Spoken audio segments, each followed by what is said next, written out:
Good evening, everyone. Welcome to the first Landmarks Preservation and Parks Committee meeting for 2024. We're going to call the meeting to attention at 6:40 p.m. I'm going to do a quick attendance run. I do not believe we have a quorum. That's why I'm calling the meeting to attention. If everyone could please sign into the chat, that's our guests as well as our committee members, so that we have a record of your presence here this evening. We appreciate everybody's time, and we want to make sure that we give you credit for your attendance and your participation. So thank you so much for being here. I am in present. We have, I'm Heather Jason, one of the co-chairs, and hi, I am Annette Robinson, a co-chair, and I'm a long-standing member. Welcome to our Land Parks and Preservation Committee meeting. Also present in the room, we have Liz, and we have and we have Alyssa Yu, and we have Kelvin McAllister. And if you could just hi Ira, thank you so much for your emails and for being present this evening. I Please introduce yourself. Members can introduce themselves. Oh, I'm Liz. Everybody knows me. I'm a former cat lady. And you, Alyssa? Thank you. Alyssa's one of our new committee members. She's volunteered to take the minutes this month. Thank you so much. And online, let's see who we have online currently. So we I have see Ms. Caldwell there. Hi, Ms. Caldwell. all right. Hi, Patricia. Good evening, everybody. Happy New Year, everyone. We have April Adams. Can you just let us see that you're online, April? Absolutely. Hey, y'all. Happy New Year. I see Brett here today. Good. Let's see. Leslie, I see you're here today. Thank you. Hi, good to see you. Matt, Nina Talley, again, Patricia Cole Shannon, Richards is here. I'm looking for more committee members. Stephanie from Riverside Park. And Kelly Jordan, I'm from New York City Parks, Riverside. Jen Thompson. Jen, I'm not familiar with who you are, but when you sign into the chat, please make sure you include your affiliation. That will be very helpful to us. And if you're not currently on our email list, if you could also include your email, if you feel comfortable doing so. All right, so are there any changes to the agenda that we have so far? We cannot adopt the agenda. I would like to, if I may. I don't want to make any changes to the agenda, but I'd like to add into the agenda, not the agenda, I'm sorry, into last, we cannot make changes to the minutes. I guess I wanted to add to the minutes that the Parks Department and Department of Education with regard to the Annunciation Park had yet definitively established their boundaries, the borderlines on whose property is whose. It had not been definitively established. Oh, okay, please send me an email with that addition. We can't adopt the minutes yet anyway. So are there any changes to the agenda? We have on the agenda, we have one presentation today from Kelvin McAllister. And did you want to provide us a title or anything like that, Mr. McAllister, for your presentation? A title, I'm not sure what it means. Okay. you can just give us a brief overview of what you're going to speak about. If you wanted me to add anything to the agenda in terms of what you want to title your talk, if not, it's fine with me. No, Okay. it's just, Okay, and you did not send us a presentation, so you don't need access to, make your presentation? no, not at this junction. No, I don't need to. You don't need a Presentation. I'll just you're just. hand out and read what I have here to the people who are present and those who are via Zoom. Okay. Okay. So then we'll go ahead and get started. Leslie Wright, again, Happy New Year, and thank you so much for being here. And we'll start with Leslie from Denny Farrell Riverbank State Park. Hi, Happy New Year, everybody. I hope you've spent lots of time out in Riverbank or any other park this freaky warm winter we're having so far. It's a great time to go to the park, any park. But at Riverbank, we've had very good luck despite the unseasonably warm temperatures, keeping our ice skating full of nice, firm, clean ice. Public skating every Friday and Saturday evening. Please, if you haven't already been, go for it. You can also go and just listen to the music and watch people skate if you don't feel like strapping on skates yourself. During that past week for the holidays, we had a lot of additional pop-up programming in the park. Every day the gym was filled with one activity or another, including a senior tennis social.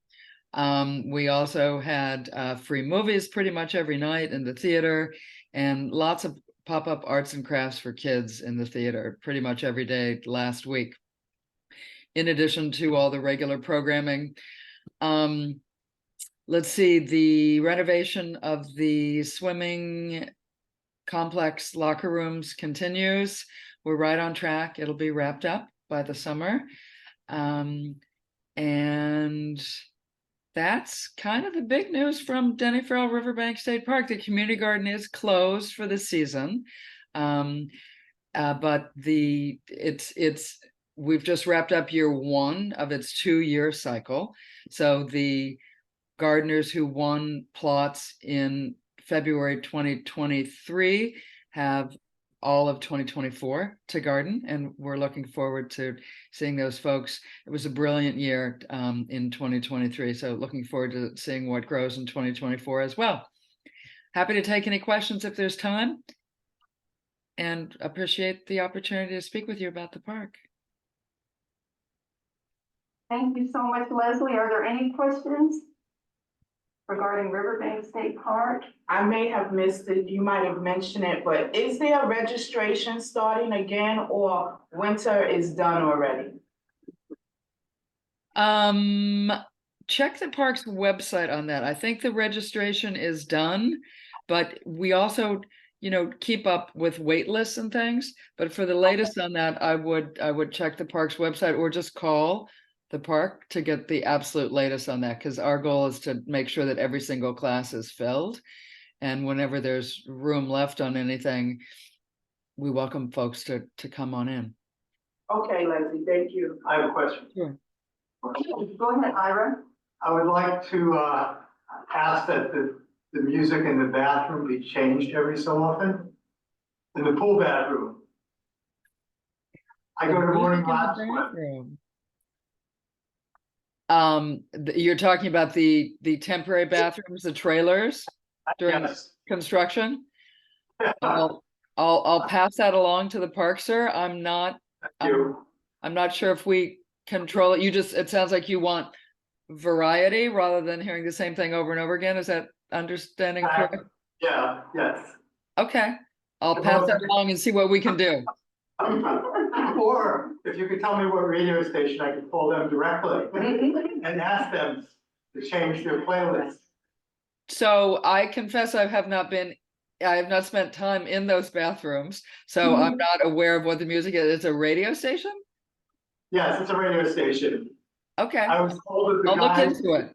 are doing the renovations, control the sound in the bathroom. Thank you for bringing that up. I'll look into it. And Thank you. my pleasure. Thank you. Ooh, that's a new one. Okay, any other questions for Leslie? Thank you so much, Leslie, for being here, and we appreciate you so much. It's Oh. my pleasure. And sorry I missed last time. I totally goofed my calendar. So good to see you all. Oh, no worries, thank you, we appreciate you so much. Thanks. Okay, Mallory, is Mallory here today? From the greenhouse and the community gardens at Denny Farrell Riverbank State Park. Hey there. Yeah, I'm Mallory with the Learning Gardens at Denny Farrell Riverbank State Park and the Greenhouse Education Center. And yeah, well, yeah, Leslie shared about the community gardens. Actually, the Learning Garden, which is a part of the greenhouse, is well, it's resting up and dormant. We're still going on with our programming, so I am leaving a link, it sent, yes, to our program brochure. And also, I can't do two things at once. Maybe I can. Okay. And the website in which you can register if you'd like to some of our free drop-in programs that happen 5 to 6 days a week. Tonight we had our recipes and rituals for community care class. We were thinking about all things bathing and creating nice bath soaks and foot soaks and bath and shower steamers. So that's just one little example of what we did today. So I hope that you all can join us. We've got a really sweet lineup for the winter. And we're also getting our thinking caps on for our Earth Day festival, which will be in the spring. In the winter, we're kind of focused on our smaller programs, but I invite you all to come, especially on a Saturday. This Saturday, we have a lot of programming in the next 2 weeks around the new year and kind of vision boarding and deciding what our gardens are going to look like. We're going to be doing garden planning sessions and seed starting not too far away. So would love to hear what kind of seeds folks would like us to think about as we're getting in the season of ordering our seeds. So drop through the greenhouse for some of the programs that you'll see there. Yeah, we've got some for example, on Saturday, we're making calendars to explore the seasons, phenology, how seasons change. And then the next Saturday, I want to make a special shout out to, because whenever I say this word, people get really excited. We're doing terrariums. We're going to make transformational terrariums. So come on through next Saturday, the 13th. 10:30 to 12 for some terrarium making, or any of our programs, which happens 5 days a week. You, the train was going by. If you could just repeat this Saturday from 10:30 to noon, what's going on? Terrariums, yeah. So this Saturday coming up, we're actually making phenology calendars and kind of field notebooks to explore seasonal changes. And then next Saturday, the 13th, yes, next Saturday the 13th, we're making terrariums. I just want to make sure everybody is muted. Okay. Does anyone have any questions for Mallory, Craig, for the Learning Garden or the greenhouse at Riverbank State Park, or the community garden, or the Hort? Hi, it's Leslie. I want to thank Mallory, and also mention of January 13th reminded me that the second Saturday of every month from 10:30 to noon is the monthly friends meeting at the park. Everybody is welcome. You don't have to join. So just come 10:30 to noon in the upstairs in the main building, rehearsal room B. Sorry, that's my dog screaming in the background. See you all there on the 13th. Thank you so much. I appreciate it. Yes, that's announcement that I always like to make sure that we make. Thank you for that reminder. So that's the Friends of Riverbank State Park, the second Saturday of every month. Okay. Does Miss Rocker still attend those meetings? Yes, she does. Okay, great. Wonderful. Yeah, we have a good crew, and actually Victor Edwards is often with us for the meeting, so Yes, he told us he was there last month. yeah, Okay, no, I'm it's going to it's make wonderful. sure- We'd love to see you all there. Yes, okay. Any other questions then for Mallory Craig? The Greenhouse and Community Gardens. Okay, I didn't see Alex. Are you on today? For Green Thumb, for the New York City Parks Green Thumb Community Garden Program? Okay, I don't see him online today. Okay, Wesley Hamilton, are you on? For Riverside Park and West Harlem Pierce Park? Hi, how are you? My name's Kelly. I'm the new deputy administrator with Riverside Park and West Ham Piers. So Wesley is on vacation today, so I'm here. I'm excited to touch base with everybody and meet everyone finally. So nice to meet you all. For Riverside Park, I just wanted to give everyone a quick update about the 142nd Street Dog Run. They have awarded it to a contractor, and they're going to be meeting with the contractor soon to discuss specs for doing the renovation. They're expecting the construction to start in spring, which will mean that the dog run is closed for the duration of the construction, which they're expecting to be about a year. But we'll be giving ample notice and make sure everybody knows when it's going to start and be closed for now. But that's the big news we have from Riverside tonight. And again, can you give us the approximate time of the construction time? Can you repeat that? Yeah, they're estimating it for about a year. A year. Okay, that's what I thought I heard you say. Okay. Thank you so much, Kelly. Is this your first time on our call? Yeah, this is my first CB9 meeting, so it's exciting to Welcome. get to meet everyone. Thank you so much. The Riverside Park. If you could just, for people who don't know, can you give us the boundaries for Riverside Park from what street to what street on Riverside?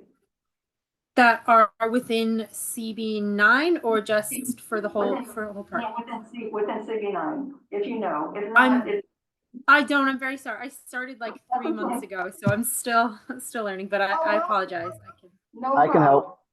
Hi, Heather. I'm sorry to Thank you. interrupt. Sorry about that. Heather, could I make a quick comment to Kelly real quick? Just take a Sure, minute. go ahead. Yeah, because she's mentioning your dog run.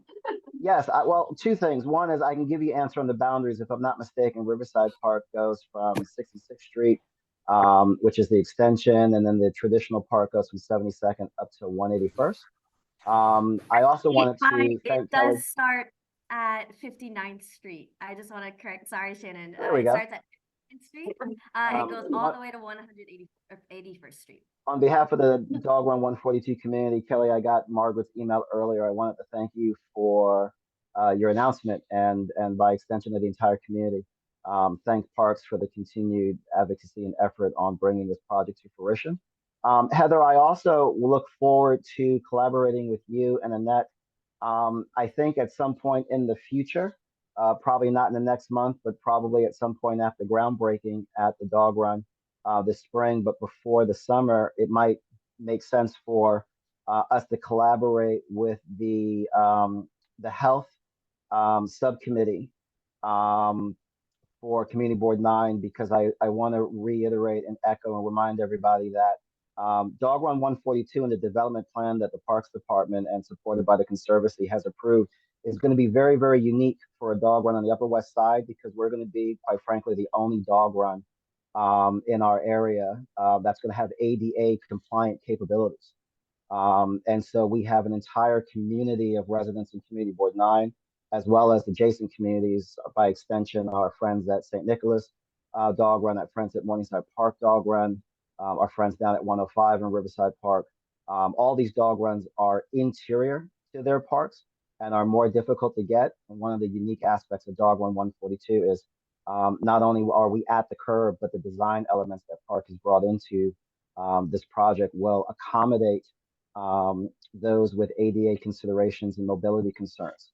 That's going to make us very, very unique within Community Board 9. We're really excited to bring that element to the community. And it would probably make sense to collaborate with this group and the health subcommittee to introduce that announcement because it's going to be an exciting year to bring that to fruition. Shannon, do you happen to know which elements within the dog run will be considered ADA compliant? I do. I'll take another 10 seconds to answer. The entranceway will be moved and will be graded so that there'll be no or minimal slope. The entrance gateways, I understand, will be larger than standard gates, which I think are 30 or 36 inches. I think the gateways will be 42 inches. This is to accommodate things more conveniently like powered chairs and walkers and any kind of support implementation as such. I also know that like when you go to movie theaters and sometimes you see seating where there are landing platforms that are open next to certain seating to accommodate, again, things like powered chairs, wheelchairs, structures of that nature, sitting walkers, things of that nature. Those spaces have been built into the design elements of the future dog run next to extended benches. So our 6-foot benches will go to 8 feet. We'll have those spaces adjacent to those benches for compliant usage. There are a couple of other elements I think that may be in it. We have great lighting already and things of that nature. But a large part will simply be being able to take advantage of the fact that New York City operates those accessoride buses for individuals who require pickup and delivery around the city to accommodate their mobility needs. Those buses already take advantage of the M11 bus stop that's right next to us on the west side of Riverside Drive and 142. And so we really look forward to our community and our neighboring communities using that accessoride to come to the dog run, go around the sidewalk and be able to come in and out in a way that, quite frankly, some of the other dog runs in the area, simply based on their age and their location, cannot accommodate. And we look forward to being able to do that as an extension of the efforts of this community.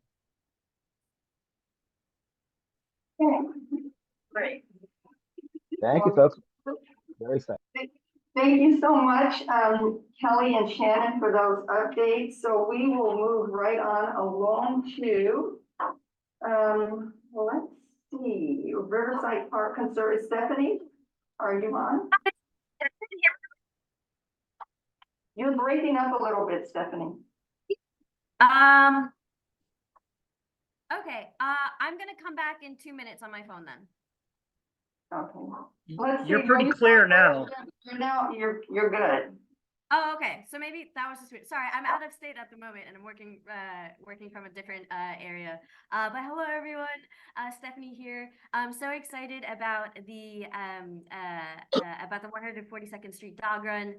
Really happy that that is finally coming to fruition. I just have a few updates.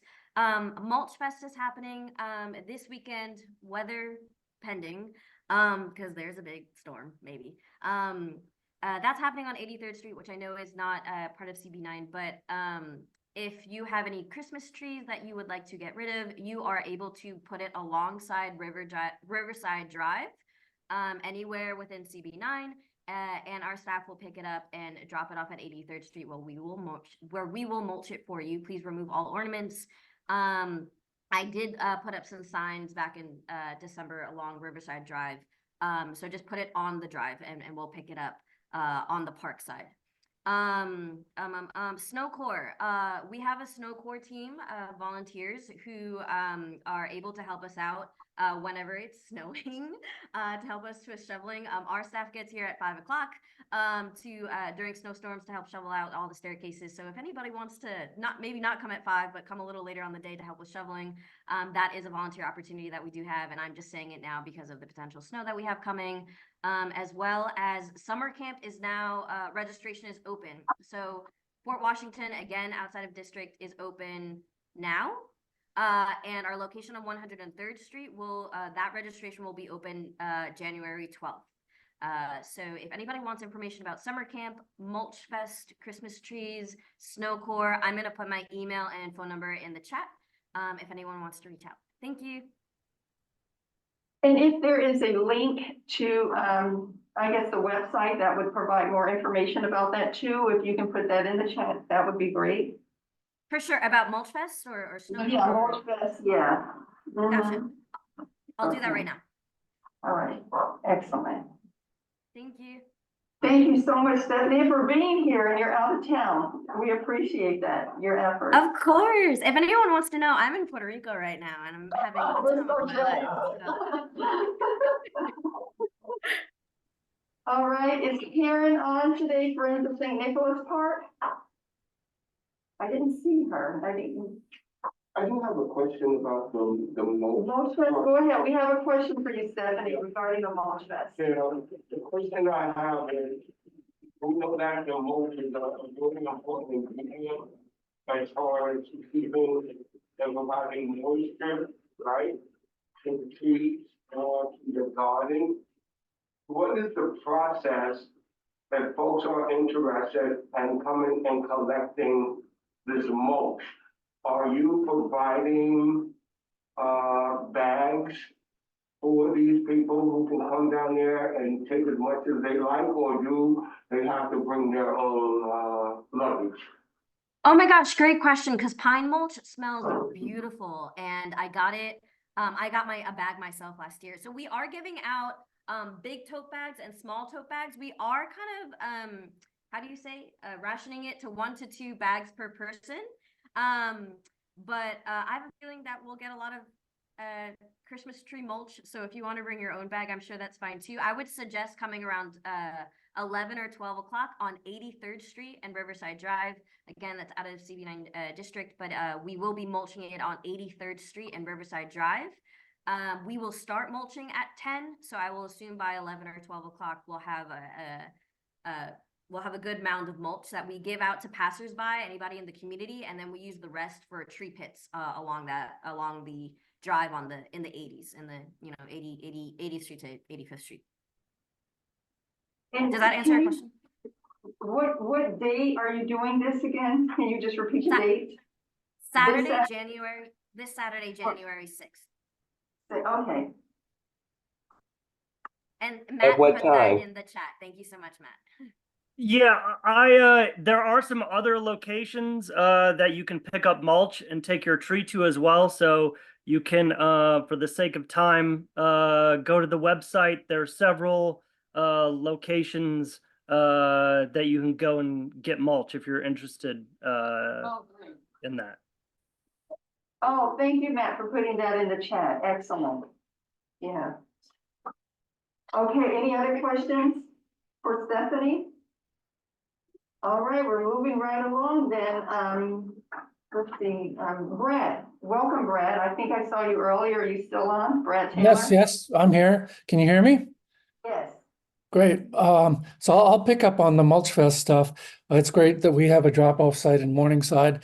Matt mentioned some chipping sites, but I don't think there's a single chipping site, not even in CB9, but in Harlem. So I hope that can be changed. Matt, do you know any reason why there's no chipping site in Harlem? I think it has to do with spacing. So the closest sites, they're chipping in Inwood Hill Park at Isham Street and Seaman Ave. And they're chipping at 81st and Central Park West. It takes, big trucks and spaces for the trees to be in, for things to be safely chipped. Okay, just following up on that, there was one year when we actually got a chipper in Morningside. It may have been before your time as manager, Matt, but we'd love to see that happen again, if not in Morningside, in some other Harlem location. We can circle back to forestry. Yeah, that was definitely before my time, but we can see, I know that chippers are limited, but that's something we can talk about for the future. Yeah, okay, thanks. Yeah. Yeah. Thank you so much. Yeah, so good evening, everyone. It's good to see you. I'm sorry I missed last month's meeting. We had a great tree lighting in Morningside. I think Shannon was there. It was great to see him there. I know Victor is a big fan of that tree lighting as well. So I'm putting a link in the chat now if you want to see loads of pictures that were taken by our photographer of the tree lighting. The lights will be up through the 12th of January. So if you've still got another more than a week to see them there. So if you want to come by, it's a pretty spectacular tree. We've been told it's the tallest living holiday tree that in the New York City parks. Everything else is going really well in Morningside, thanks to Matt and the crew. We have our regular Friday volunteers sessions from 9 to 11. If you want to come out for those, you can find information on our website at morningsidepark.org. We're excited that apparently the Harlem Parks will be getting a new administrator soon. As you may know, Jana Lasort went to the Northern Manhattan Parks Administration position. So we're looking forward to that. And I guess at some point, Matt, you can tell us when we're going to get a new Manhattan Borough Commissioner. Do you know anything about that?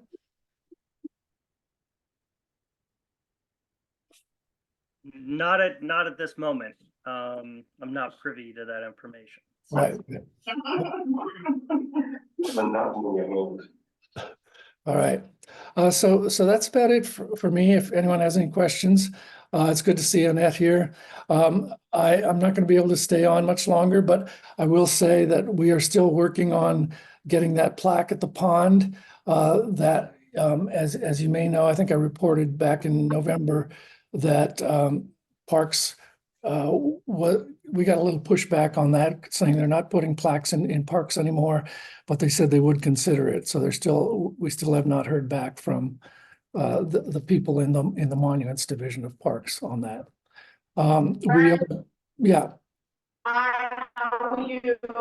Happy New Year's and all of that good stuff to you. Thank you, Annette. Yeah, good to see you. Can we talk offline and figure out some ways that we can get that rock rolling down the hill about that plaque? If you have any ideas, even though we received a little pushback. Yes, yeah. Let's talk offline. One thing that we are doing, we have a very generous donor who has funded an update to the master plan that we produced back in 2000. So we're starting the planning process for that. Of course, we'll be reaching out for a lot of community input into that. And I would like to make this plaque very much a feature of what's needed in the park going forward. I mean, this plan is to guide development in the park for the next decades. I mean, it's already been 24 years since the first master plan that we commissioned back in 2000. So we're looking forward to that process, and we're going to definitely fold in the discussion about the plaque into that. Thank you. Thank you. And again, if anyone else has joined our call, welcome and Happy New Year. And please sign into the chat with your name and your affiliation and email address if you feel comfortable providing that, if you'd like to be on our email list to receive information about future meetings. So thank you so much for that update, Brad. And let's move forward, Matt, with the New York City Parks. Hi, everyone. So I'm gonna do just a tidbit more on Mulch Fest. I know we've said a lot already on it. As Brad mentioned, there's a spot at Morningside Park to drop your trees off, which is at West 123rd Street and Morningside Avenue. And then at St. Nicholas Park, just south of 133rd and St. Nicholas Avenue, there is a spot to drop your tree there as well through Sunday. If for some reason you can't get your tree to those spots, leave your tree out at the curb, and from January 5th to January 13th, DSNY will pick your tree up at the curb to be turned into compost. Please remember, when you set your trees out, remove all the ornaments, the tree stands, even the tree bags. I know a lot of them say they're compostable, but that cannot go through the chipper. So everything has to be removed off of the tree in order for your tree to be turned into mulch.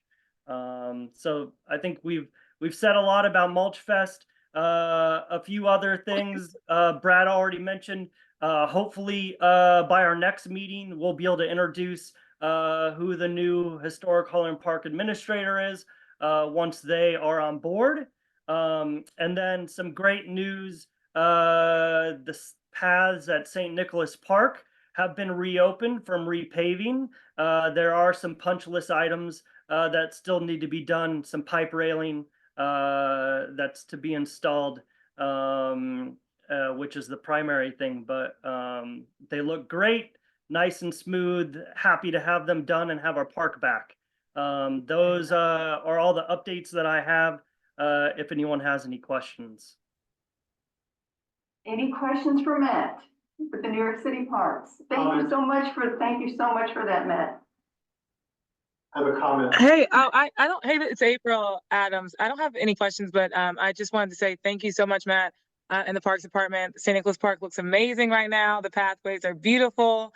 And some of the stairways I know got repaired as well. So just kudos to NYC Parks. And also wanted to thank Matt and team for helping us figure out how to light the Christmas tree at the Edgecombe Avenue. I guess Green Street is what it's called, between 142nd and 141st on Edgecombe Avenue. It's basically right between CB9 and CB10, but we've, with the budget cuts, we got concerned that we may not be able to do it this year, but luckily that it did happen. It means so much to the community and it just brought so much joy. So thank y'all so much. Sir? This is for Matt. We're talking about removing things from the Christmas tree, particularly wreaths, are a real pain. To untangle the tree part from the metal is not easy. Also, as a question, I would like to see some trees designated for dumping into Holland River piers next to the pier, because they would function as life for aquatic critters. So wreaths are actually not taken in Mulch Fest. It's only trees because of what you mentioned, the wire mesh in them can damage the equipment that turns things into mulch. I don't oversee West Harlem Piers, so I can't give much input on putting trees in the Hudson River for as building out of shelter What would I ask about habitat. That's a good question. So part of the park that we oversee is West Harlem Piers. So just to clarify, you're looking to put the actual trees in the water for like that? That's a good question. I can bring that up to the administrator and we can talk about it and see what the feasibility is or what. Yes, John Harold just said the idea was fishy. What happened? I asked John Harold about it, and he said it was sounded fishy to him. That sounds like something he would say. Yeah, we can look into it. I think there, might be different steps to go into, like what we put in the water and what are the rules around that. But it's definitely something that would be interesting to look into. Thank you. And that question was from Ira, who's here in person. Okay. Do we have any other questions for Matt? Oh, Matt, I think I have a question. Of Manhattan Forestry, I think we may have mentioned before, we would like for them to be able to come and present at some time to one of our community board meetings. And I understand that there are budget constraints and it may not be feasible for them to do that. So I'd like to explore the option for them possibly to present at one of our other committee meetings that take place during the day. One being the seniors committee meeting that takes place, I believe, at 11 a.m. I'm not sure if it's the first or the second week of the month. But there are many seniors who expressed concerns about sidewalks, repair issues that are related to the tree roots that are growing out of the trees, causing tripping hazards. So I was thinking that that might be an option if someone from forestry could possibly present at the senior committee's meeting, because they do meet during the day at 11 o'clock. Is that something that you could help me look into, organizing possibly for another committee? I'll put you on an email chain with some contacts for forestry. I know I sent you a couple, but I'll get us all in a chain together. Yeah, and they did contact me, and it's a budgetary issue why they can't meet with us in the evening, but it's very important. You know, we get a lot of questions about, you know, tree roots and sidewalk repair and the pruning also. And even getting permits for tree guards. And as the spring is approaching, it would be nice if we could hear from someone from that department. And this is just a possibility of how we might be able to get them to present at the community board if they're able to do it during the 11 o'clock hour. Okay.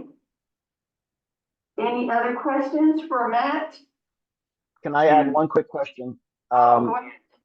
Something to add to the possible discussion list when forestry is available is in the past, working with the Riverside Park Conservancy, we've had the dog runs had a little bit of progress interfacing up through the food chain into forestry.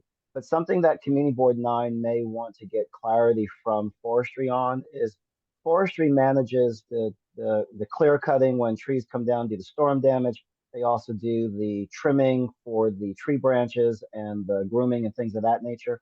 A lot of that work is subcontracted. So forestry itself doesn't do it, but they're subcontracting to other arborists and pruners that come in from places as far as New Jersey we've experienced. One of the things I do know is that we have a lot of community gardens in Community Board 9. If I'm not mistaken, the last time we had Green Thumb here, they said I think there were 12. I know Jenny's garden is one of them. The dog run is quickly going to outgrow our dependency on wood chips, but we have for a number of years. And very often in those cases, it's our experience that those assets, those wood chips that the gardens would benefit from are carted away. So I think it would behoove a interaction between forestry, parks, and Community Board 9 to kind of understand the schedule for when those kind of clearings are taking place in our patch, and whether or not those wood chips could be coordinated based on scheduling to be used for our playgrounds, for our gardens, for quite frankly, any place else that biodegradable wood chips might be able to benefit without having them carted out of the community and taken other places and stuff. Something to keep in mind. That's an excellent point, because at Jenny's garden, I'm a member there, so I can use the word we use a lot of wood chips. And the wood chips are carried from 83rd Street or 88th Street in trucks to Jenny's garden. So it would make sense to have a chipper there and just chip them right in place and leave them. We can carve them off the barrels. I'll close with this. I know that Lori, who's one of the lead coordinators at Jenny's Garden, has been extraordinary. In fact, she beat me the last time I saw the trucks along Riverside Drive at 139th Street. And she was able to get the contractor to bring that truck down 138th Street and empty the wood chips that had been chipped into the back of the contractor's equipment and dumped outside Jenny's Garden. In the past, I've been able to have that done at the dog run. The short version of this is as with all things, you never quite know what kind of assets we have. And when we're chipping up these trees and these branches and we're getting these fresh wood chips, which Parks will tell you is very sensitive to where those chips can be used, because they need to align with the trees that we have so that infestations, bug things, and this nature diseases don't jump from garden to garden and place to place. And so we've got trees that are already in our community board. So we've got wood chips that are already in our community boundaries. And then those things are going away and we're having difficulty getting those assets from other locations. It just seems like we could optimize that in a way that would be beneficial to all. You know, I think that's something that's better worked out directly with the operations of Riverside Park. hopefully they know when a contractor is coming in to do work there. And if there's a need that can be coordinated, maybe that is an option that can be done. I think with forestry and contractors, it's a case by case basis and a park by park basis. There's not a catch all, but it's something that we've done in Morningside Park before from time to time when there's contractors, if we have space and the need. But we do have, typically we're not at a shortage of mulch in our agency. We usually have plenty to go around. I think they're all great points. I think that that's something that would be helpful to, like, I can definitely consider and look into and work on getting maybe a bit more streamlined with how we're handling tree debris. So those are all really great things, and we'll definitely work to include them. Excellent. All right. So now we'll go on. We have a presentation with Kelvin McAllister.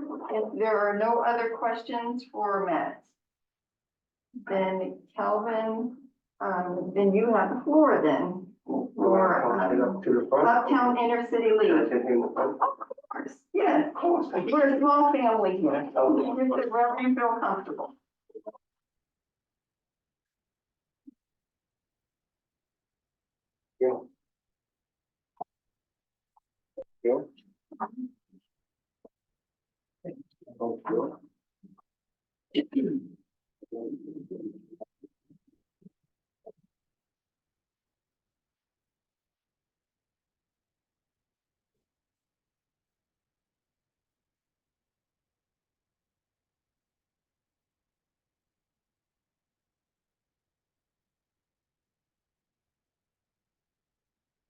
Well,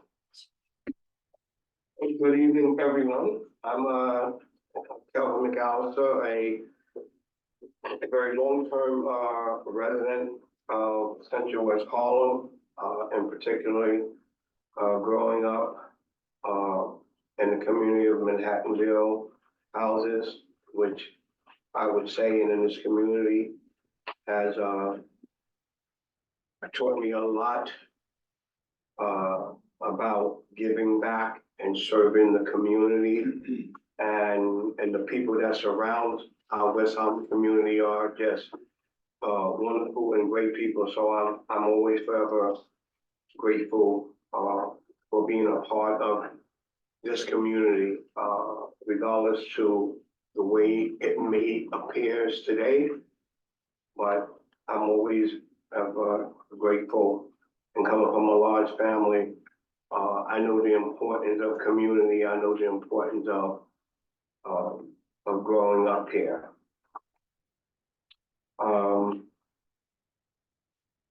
Part of my presentation it's not basic. It's essential, and I think it's important because it's part of my work that I've been doing in the community for the last 33 years, I believe. We started back in 1990 in Manhattanville, and we remained in the community after all these years. And there was a lot of struggles, there was a lot of challenges, but however, I think the mission that and the purpose of the work we do here in Uptown Inner City was more important to the community than anything else. So that's why I continue to do the work and continue to grow with the community and build strong, great coalition that I've established in so many years. And I can say that the Community Board 9 has been one of those networks that I can go to, good, bad, or indifferent, right? But I know that I can go to them and I can tell them and explain my story, and they will give me an opportunity and a platform as I have here this evening. And I'm thankful for that from the Community Board 9. And again, part of my requirements as an organization, we receive funding from West Harlem Community Development Corporation. That particular corporation, I'm required to come into the community and let the community know the work that we're doing and beyond the work that we're doing. So I've been at a lot of these discussions, and I'm quite sure it's very clear that there's a lot of folks who know the work that myself and my organization, my volunteers are doing, but there's a lot of other things that we also do. Yes, our sports was our flagship, but I think it's more important to start on the playing field and end up somewhere in a learning capacity, an educational capacity, a health and welfare capacity. And I believe this is where we're moving forward with, and never giving up what we do with sports, because that's where it all begins. So with that being said, Uptown Inner City League, we established in 1990, specializing in saving lives, which is so true. The life we save is so important. And adding to not just the sports, we created an education, health, and wellness program through these many years. So we do more than sports. We do free books giveaway. This is something that we embarked on part of our education program this year, where we provide free books, free backpack, free supplies to the families and the kids, and some parents in the community who may not can afford it. So we go out and we reach out to organizations to help us so that we can help the kids and the parents in the community. Also, we've been having, this is something that's been such an importance to my work, and that one day I've always talked about, if you go back and look at my work 30 years ago, I've always talked about creating a learning center. And I'm proud to say that now we do have a learning center, and its location is at 3333 Community Computer Learning Center, where I am the current vice president of the Resident Association, and we are in a partnership between Uptown Inner City League and the Resident Association. That's part of our learning center. Our mission statement is, specializing in saving lives, Uptown Inner City League provides a safe haven through our sports, education, health, and wellness program, in which our youth have a positive place to grow. Uptown Inner City League, Inc. promotes the value and importance of sports and activities in the physical, social, and educational development of our youth. Uptown Inner City League believes that participation in sports and activities develop important character traits and lifelong values. 3330 Community Computer Learning Center. It's a new program which is welcome to all those who reside in our community, not just at 3333. We've always kept our doors open to all communities throughout all different boroughs. We have of course, there's a rules and regulations process. There's an application process so that we can figure out through this application process exactly where your skill sinks are, so that we don't put you in a higher level programming and then you're not prepared for that and you get discouraged. So we have a different level of computer learning. And at the end, I believe it's important that you reward people for their good work and for their efforts. And so we give them achievement certificate, which most of our students and our adults are very, very happy about receiving them and hanging them on their wall. There's other pictures to the right of some of our youth who participate in our learning center, part of our education program. Free books, as I discussed, and school supplies.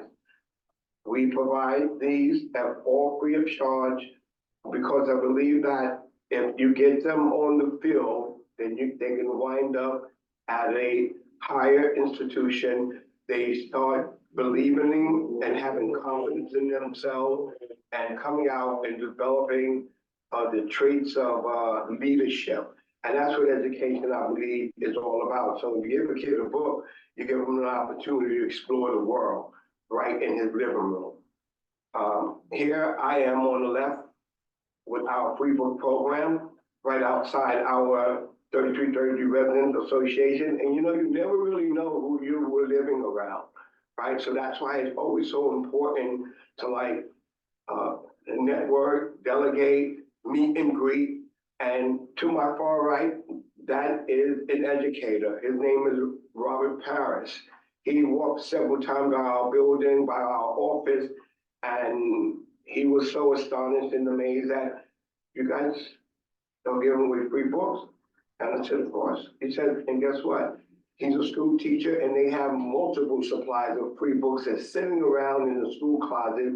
And he came down and he brought us so many books for us. That to me, that was a true blessing because like I say, you just never know who you are living among. So you need to make sure you extend those welcoming because people will help you out if they see that you're doing the right thing. Now, this was very historic and this was very important. The Jackie Robinson Museum, which I say again that I'm a proud supporter and some organizations who have supported us along with many others that you'll see in my presentation, sponsored by West Harlem Development Corporation. You know, I've been there when Dr. Kofi was there. I've been there when she's still there, Joanna Castro. I've been there when Zeed was an interim, and now, as we know, Zeed Ramadan is leading that place. So I've been through a lot of great people, and they really continue to help in supporting us. And as you'll see on this event that we do, we took the kids and their parents to the Jackie Robinson Museum, right down there on Bleecker Street, or it's right in our own backyard. You just never know, right? It's right in our own backyard. And it was exciting because we took some pictures, we met to the far left, and this was part of our event, a part of our educational programming to learn about very important people who made a difference, not just in the lives of Black and brown people, but he touched and he made a difference in the lives of all of us. And I mean, I think that was so more important. His sacrifice in life has made a difference for us all together, coming together. We have a picture in the far left-hand corner, which is historic, I believe. This is Rachel Robinson. She's here in the chair with our group of ball players who took a picture with her. Here in the far right-hand corner, they did a kind of like a seminar and talked about Jackie Robinson's life and his book and his legacy. And in the middle, that's my coach, Nathaniel Brown, who I've been knowing since he was a little guy at 4 years old. I consider him a son. And all these kids in the community, girls and boys who come into my work, become part of my family. And that is Jackie Robinson and Rachel Robinson, great-granddaughter, who's photographed with us right there in the middle. So that was such a historic moment. You know, we was among royalty. Okay, royalty. Okay, now local needs. They actually, we have a question for Matt Genders. I just wanted to make sure that I had put my presentation together first. And yes, Matt, if you're still there, there's a lot of local needs. And I know you and I, we've always had a great relationship, right? Always, even if we butted heads sometimes, but that's okay. Because I know that you care about this community and you know likewise that I care about my community. All right, I'm all into making my community better and a better place to live and a different. So the local needs, and it's been needed for such a long time because we spoke about that location, right? Those possible options where I go out through the city and I visit different parks, and there's a lot of parks that have little homes that have comfort zones, right? And it's utilized by the community, it's clean, it's modernized, it's upkept. But it appears as though that the Annunciation Playground is kind of overlooked. That's just my opinion, because I've been in the community for a very long time.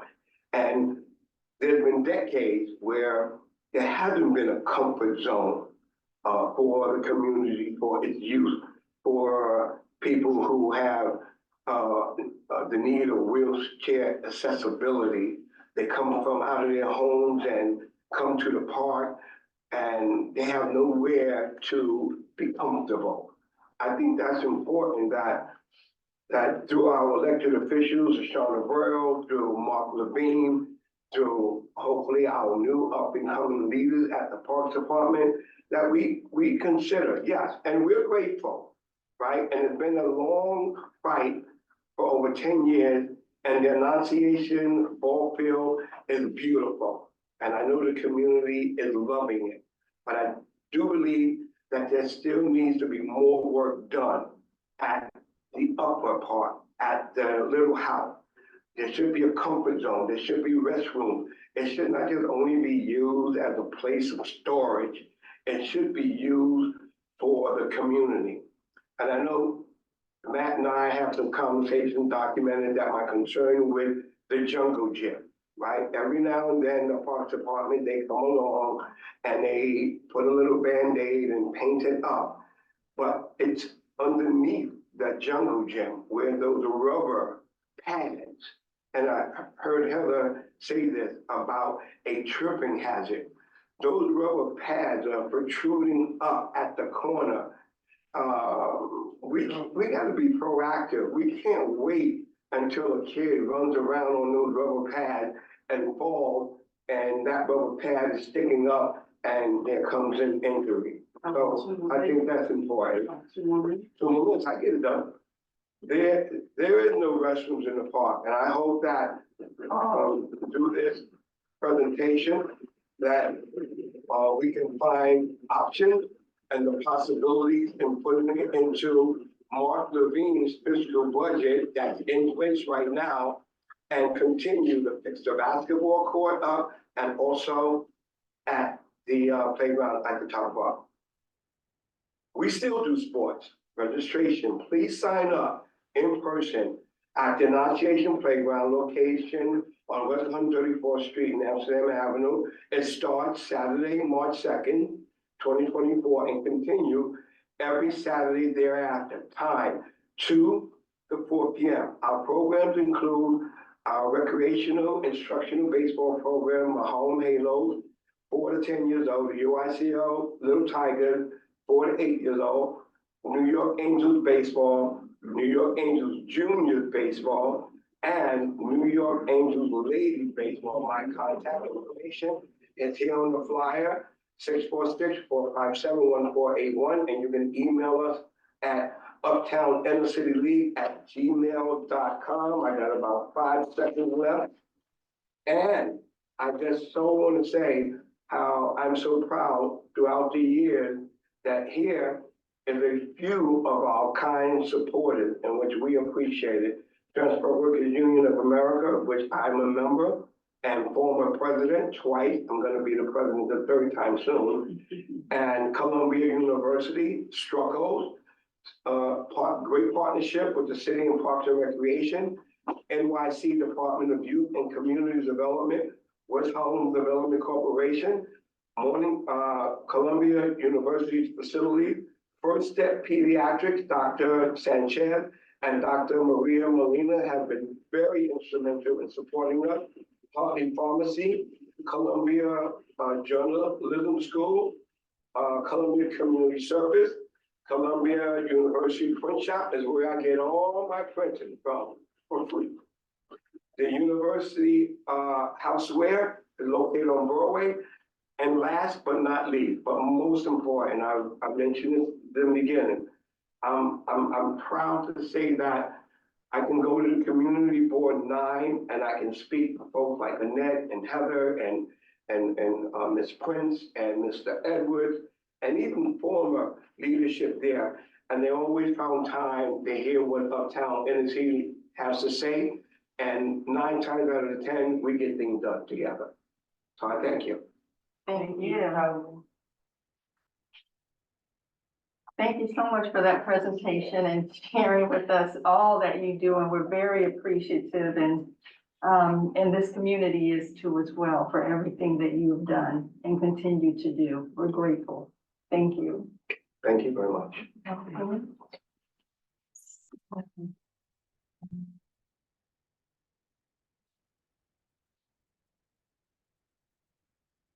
All right, so next on the agenda is, we just want to, you want to go ahead and we'll just speak on. The office of the mayor, Eric Adams, has tasked the community boards with reviewing almost 1,200 pages of a zoning text amendment.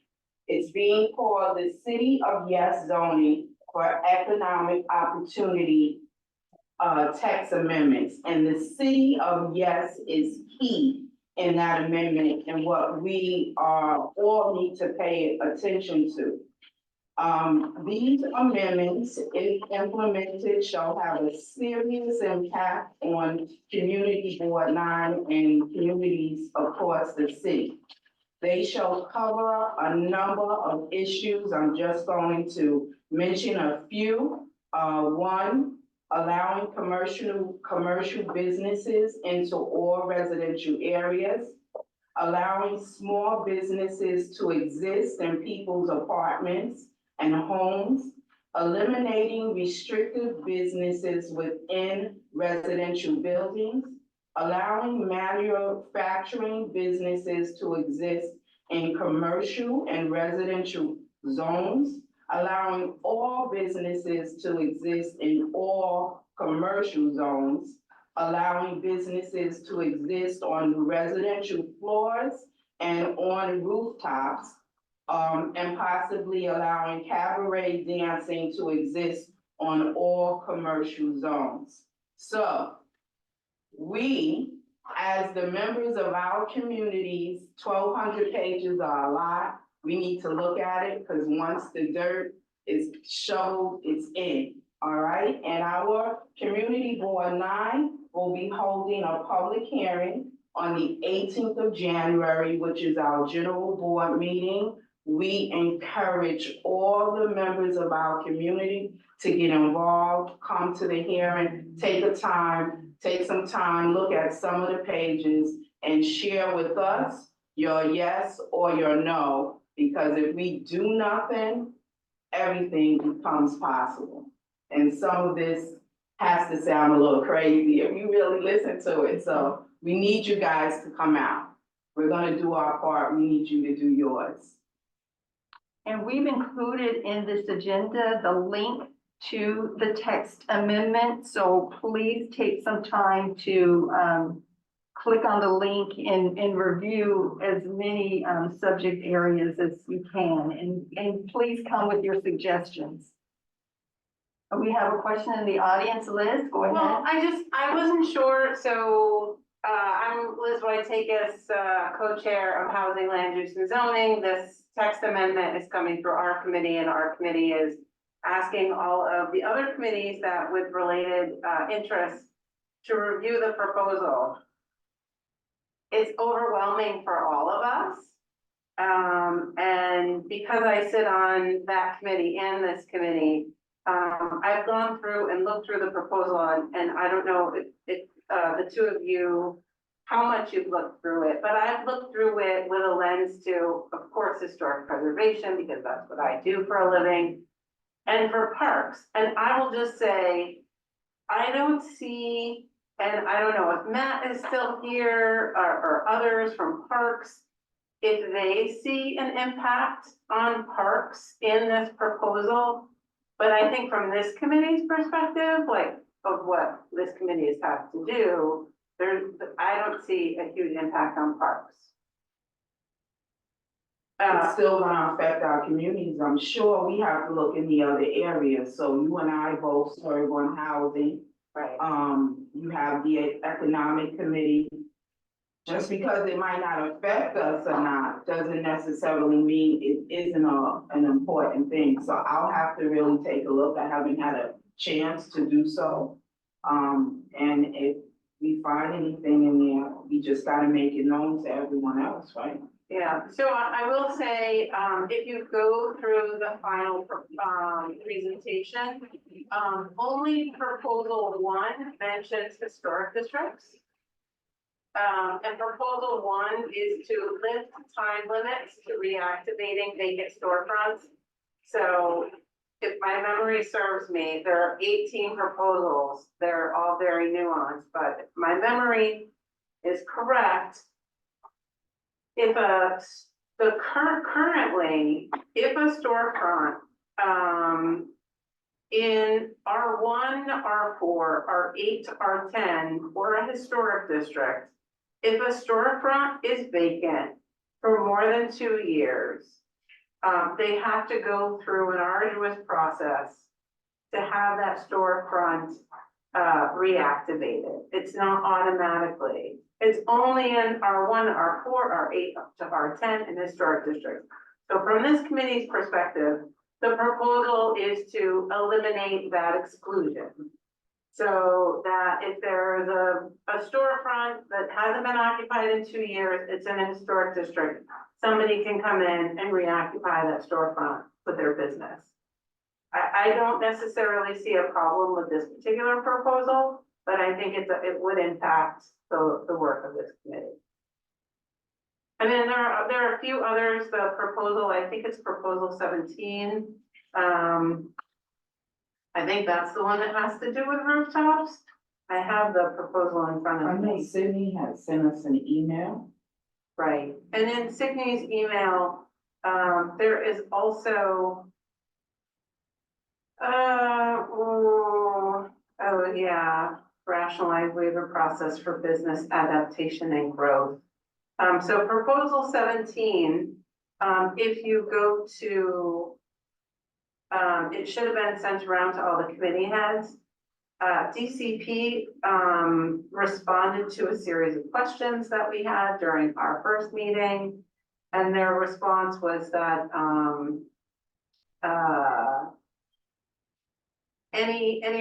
for proposal 17, any proposals that would be in a historic district would still have to go through LDC review. So that doesn't change. It doesn't change anything, no. So, yeah, proposal 17 was,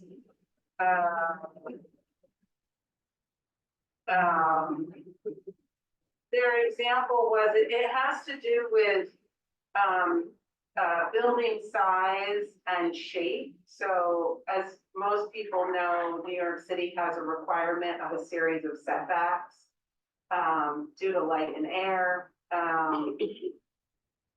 And so their example is if you have a movie company or somebody who's creating a movie set, and because of the way that their business operates with like backdrops or lighting or whatever, they don't want their building to be in the shape of what New York City requires about setbacks or whatever. And so this would provide a business, someone who wanted to build a building would have to go through the BCA in order to build a building that would be of a different shape. And so my question was, if BCA gave them the approval for this building of a different shape in a historic district, would that be the approval that they would need, or would it have to still go through landmark?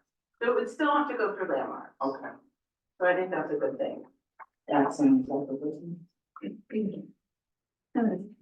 Okay, so those are the things for our committee.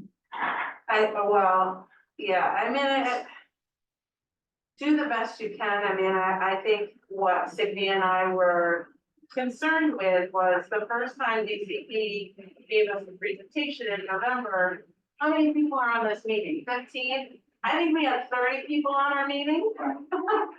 I mean, and this is an enormous proposal that will affect so much about New York City. And we really want to get as many eyes and comments on it as possible. So even though it is overwhelming, I think if people could just review a portion of it, even just the first couple pages, I mean, you know, obviously our committee is looking at the whole thing. But we need more people, more residents of New York and the community to consider how significant, very, very significant this proposal is. And the wording is kind of tricky because it says the city of yes, and usually when you go to vote and you see these proposals, a lot of us haven't read and we just say yes, right? And then we wonder why X, Y, and Z is happening. So the best that we can do is encourage our residents to be informed. We do our homework and get the word out. Yeah. We need participation. She makes a really excellent point as far as like getting more people, right? Because the masses in numbers, the larger the number, the more value, right? It speaks for what your concerns are. Yeah. How does, what role does the community board have in reaching the masses of people? And one of them, I believe, would be through the social and media sites or through the news. One little segment, right, on Channel 7 News, New York One, you never know how many people will be looking at these programs. And if this is a very important mission, right, as far as the historical areas and what they're planning and doing and not wanting to do and how it affects everyone, how do we get that information to the vast majority of people? Well, we do what we've always done, which is even now in this day of social media, we have a website, we're on Facebook. You put that information out there. Our doors are here, we're always open. You as a president of an organization who has access to tenants in 3333, you have an opportunity to share that information there. I mean, the information goes out. Do people receive it and realize the importance? No, but we get it out. So that's why you have these committee meetings and every committee is gonna mention it, whoever's on, whoever is partnered or from a community organization, they can, get the word out. It's always a drumbeat. So I would just say that, we have made the, Community Board 9 has made our January 18th full board meeting in person at the forum. Is going to be a public forum on this, where DCP will, present. And that is our largest, audience is that meeting. And so, the entire community board has dedicated that meeting to discussing, this proposal. I would like to lend my hand to the work that I'm doing in 3332, where if I can get some kind of information, some flyer on it, right? You should have received a flyer already. I think you've sent a flyer out. For the public hearing and at our general board meeting. I think she said. And if she hasn't, Right, just the come to flyer, yeah, the flyer is in English. and pick it up. And they'll make copies for you and you can distribute it in the And village. also I can get it, published through our residential portal, right? Yes, And it can reach a whole lot more people too, that would be because helpful. I think this is important. Yeah. And again, we provided the link to the text amendment on our agenda. And this agenda goes out to lots of public media. So we're trying to get the word out in any way that we can. So does anyone else have any other comments about the text amendment? We're approaching 8 o'clock and we want to get to the old business updates now, if there are any. I didn't see UN on today. But if there's, Liz, if you want to make any comments about the West Harlem Historic District or the West 142nd Street development, have you noticed anything new, any new I changes? haven't gone by since the holidays, holidays, yeah. no. And I mean, the West Harlem Historic District is an outstanding proposal with landmarks. Our understanding is that Landmarks Research Department is working on it. Although I will say, we sent them an area of West Harlem from 135 to 155 Riverside Drive to the west side of Amsterdam. If my memory serves me, it was 1,300 buildings. And the number of buildings that they thought in that area that were possibly historic was like, I don't know, it was like 12 buildings or something sort of insulting. So I'm sure UN is working on providing, more background and information. Because there's a lot more history in this community that needs to be Preserved. Yeah. Mhm. Thank you. Yeah, I see Robert Stern. Happy New Year, Robert. Are you still on the line? Yes, I'm here. Yes, thank you. Happy New Year to everyone. Oh, wonderful to see you. With the Morningside Heights Historic District, do you have any updates for us in the new year or any plans that we should know about? Well, it's in the form of an update. I mean, as far as the historic district designations go, as you know, we filed with LPC for 5 different districts, one in expansion, the others extensions. We have not heard anything recent from LPC, so nothing to report there. But I'm really here to raise awareness about McGifford Hall, which is the building adjacent to Riverside Church that they purchased from Union Theological Seminary a few years ago. And if you see in the chat, I have a question. If anybody knows about Riverside Church's real estate development plans, we know that they hired the same consultants that Jewish Theological and Union Theological hired when they did their big real estate deals. And so we know that plans are in place. I don't know if they've decided. We've met with Reverend Thorne, and we've sought out other information about it. They claim that they will be announcing something, but that has been going on for months and months. And we have worked with our elected officials. We did get some information recently from Danny O'Donnell's office that they have no immediate plans for McGifford, despite the fact that it is now empty and there's work being done inside. It looked abandoned. It looked like it was ready for demolition. They claim not. So the issue really here is we've been advocating for McGifford to be maybe repurposed to provide affordable housing or even possibly supportive housing. But barring that, we've sought historic designation with LPC. We filed request for evaluation.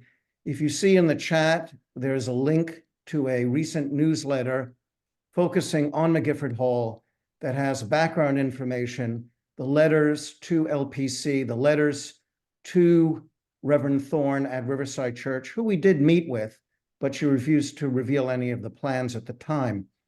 Keep in mind that Riverside Church purchased McGifford Hall for $45 million, and they've made it, everyone aware that their debt is due. And we suspect that some kind of real estate development deal must happen at some point. But right now, we're just concerned about the status of McGifford, and we want to hasten the historic designation of McGifford Hall. But Riverside Church also has real estate development plans for its other campus sites that are not landmarked.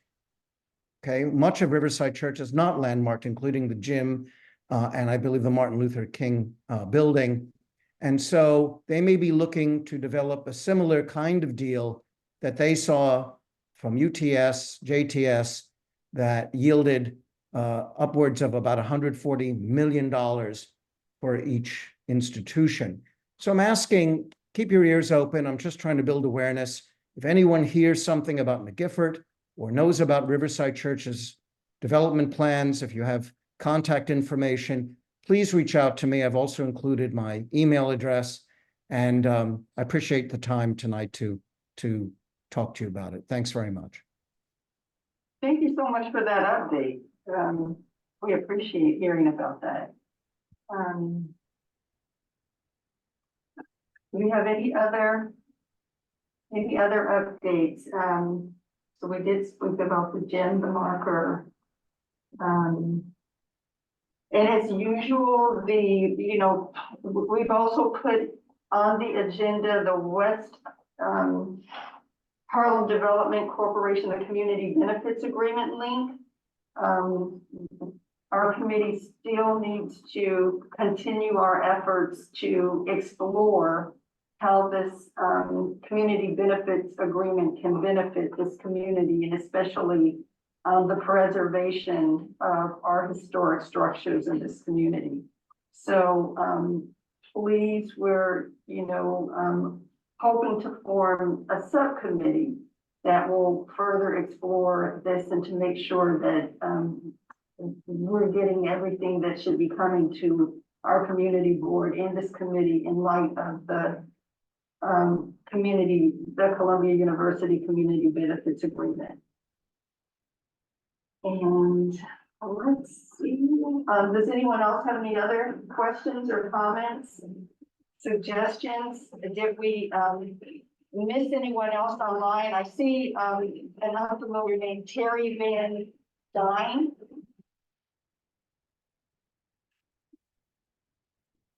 Terry, I see you online. Can you just tell us your affiliation?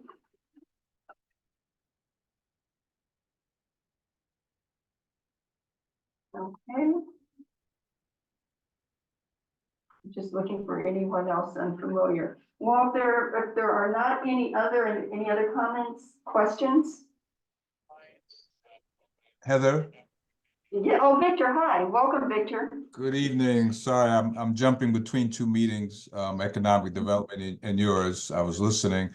I just wanted to say to Mr. McAllister, Kelvin, that reach out to me. I will have some flyers printed up for you for the June 8th, for the January 18th meeting that you can distribute at 3333 to get the word out. Just touch base with me so we can make that happen.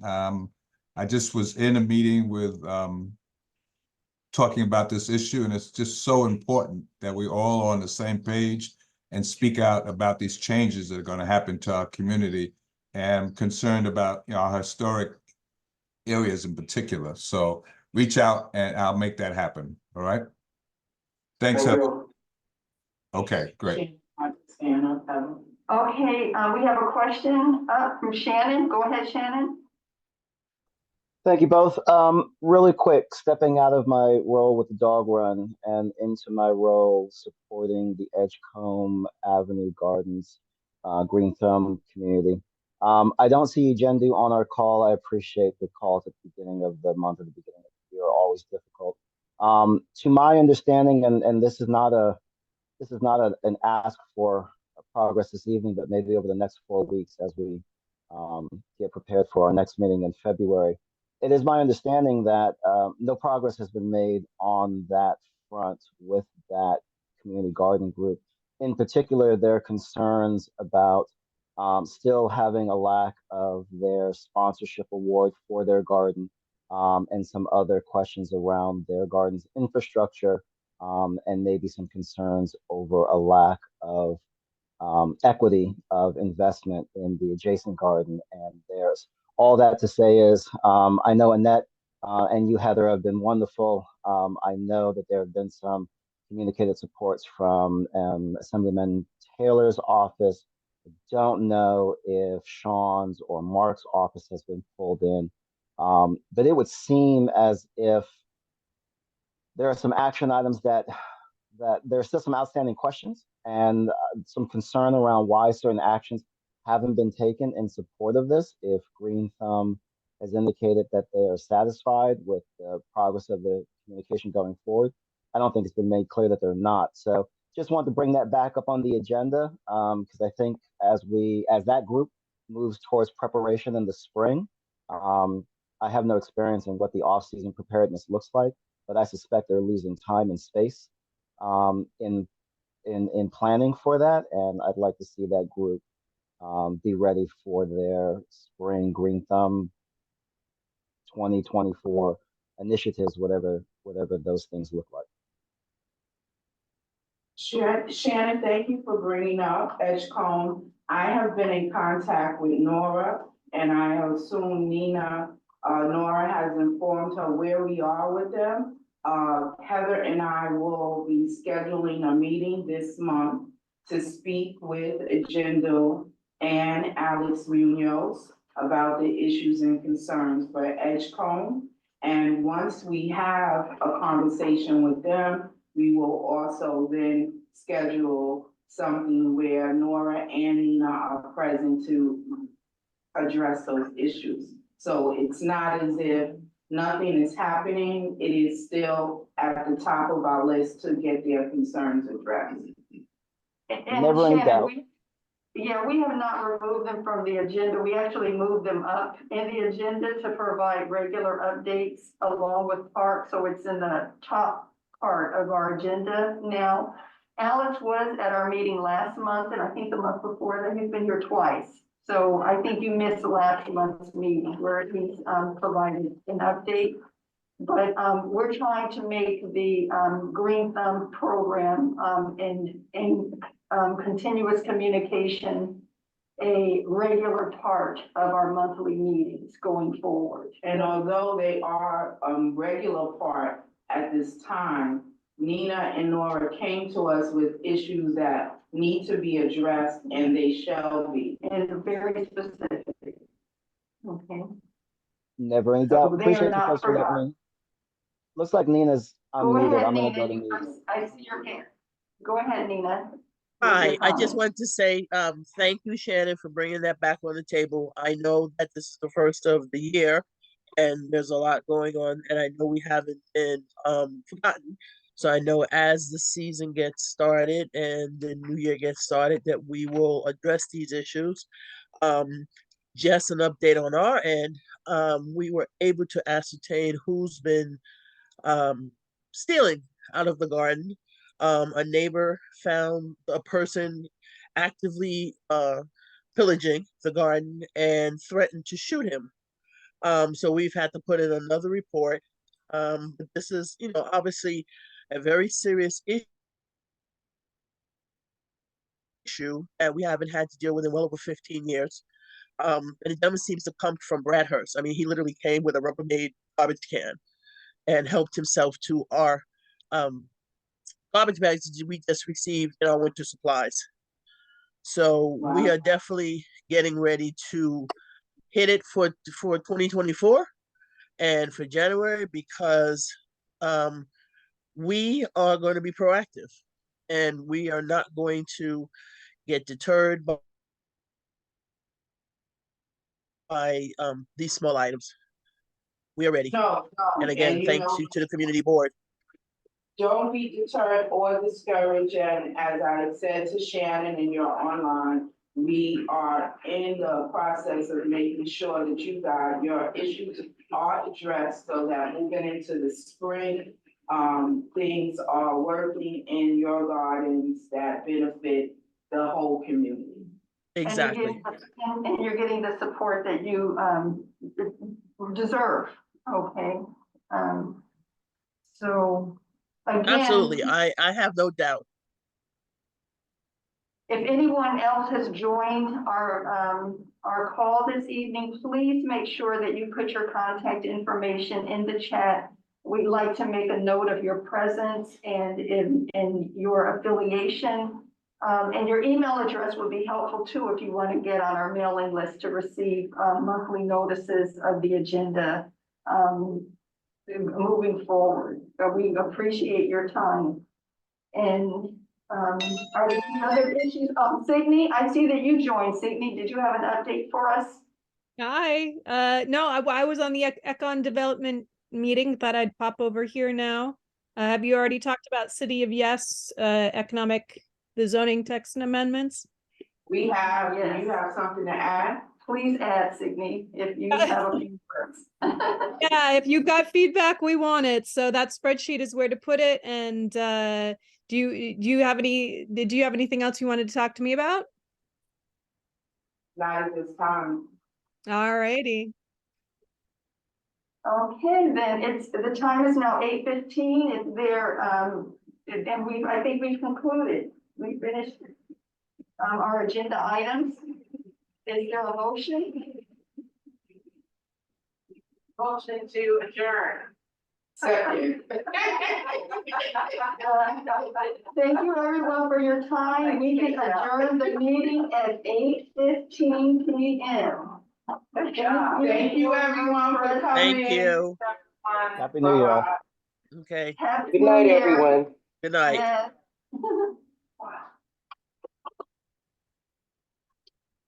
Liz. Yeah, what's that? You know, come on now. I know, I'm asleep at the wheel, Girl. asleep at the wheel. So Liz, is there a section on have we gotten down to the point for the section that's for housing?